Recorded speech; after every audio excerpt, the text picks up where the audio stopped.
ago, I'd go down to the auction. There's 5 good old boys down there. They've all got paying cash, and there was probably about 200 properties going a week. It wasn't that hard to figure out. Whatever the estimated debt was on a property, that was almost always going to be the minimum bid. We were back then, we were buying things for 80 cents on the dollar. Now, you're going to learn in a minute here, we buy things for 65 to 75 cents on the dollar. But it wasn't that hard of a business to do, because I would know what the minimum bid's going to be. I could figure out my value, and I would buy those 5 properties that week based on what it's going to be. Hard part about it now is that there's 1,000 a week. In King County alone, you're talking about 400 to 500 a week. So even the guys that are very good at this, how in the world do I sort through all of those?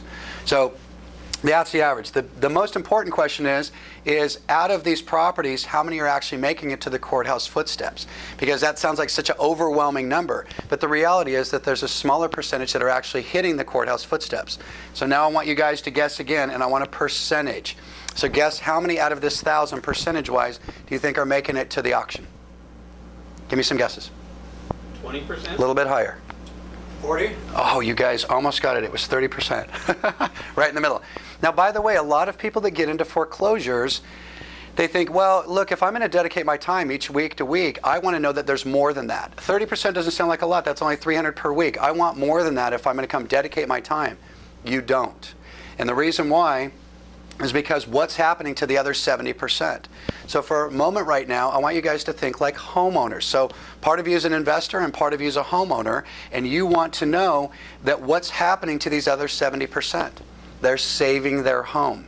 They're doing loan modification programs. They're filing bankruptcy. They're selling their property on the open market. They're borrowing money from their rich uncle, and they're saving and reinstating the property. The bottom line is we want 70% of those people to save their home. The biggest reason why is if they don't, here's what's happening in our marketplace. You live in a $500,000 neighborhood, and just down the street at the very end, an agent just listed a property for $400,000. And you're like, what are you doing? You want to go strangle that agent and saying, why are you listing a property for $400,000? They go, oh, don't be mad at me. It's a short sale. Doesn't matter. The value of that property in that neighborhood is now going to go down, and I realize that's an exception, but when the next buyer comes in that neighborhood, what do you think he's going to offer? $400,000. So what we want is we want these people to save their homes because it's going to protect values. Now, we want opportunity at the auction. Trust me, 300 a week is enough, and we're going to give you plenty to choose from, but we want our market to stay in good standings. They're not as lucky in Arizona and Las Vegas, Nevada, and a lot of places in the East Coast where properties just aren't holding their value. So 30% of them are making it to the courthouse footsteps. So the next question is pretty logical. Out of that 30%, which ones of these are profitable? So that's my question to you. Which ones do we think that you should buy? So whether you guys are taking notes, you just remember this in the back of your brain, we think that you should buy properties at the auction right now for about 65 to 75 cents on the dollar.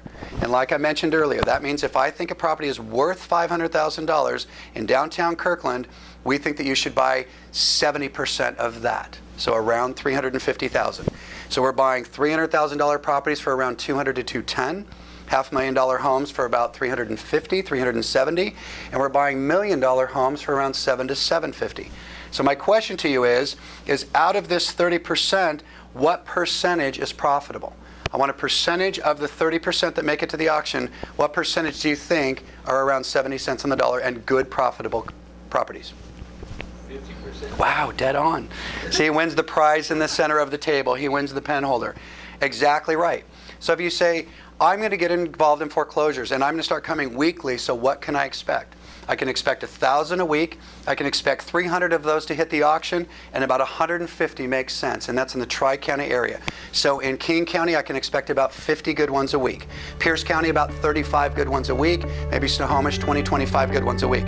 That's enough, because really you're going to focus on maybe 1 to 5 a week.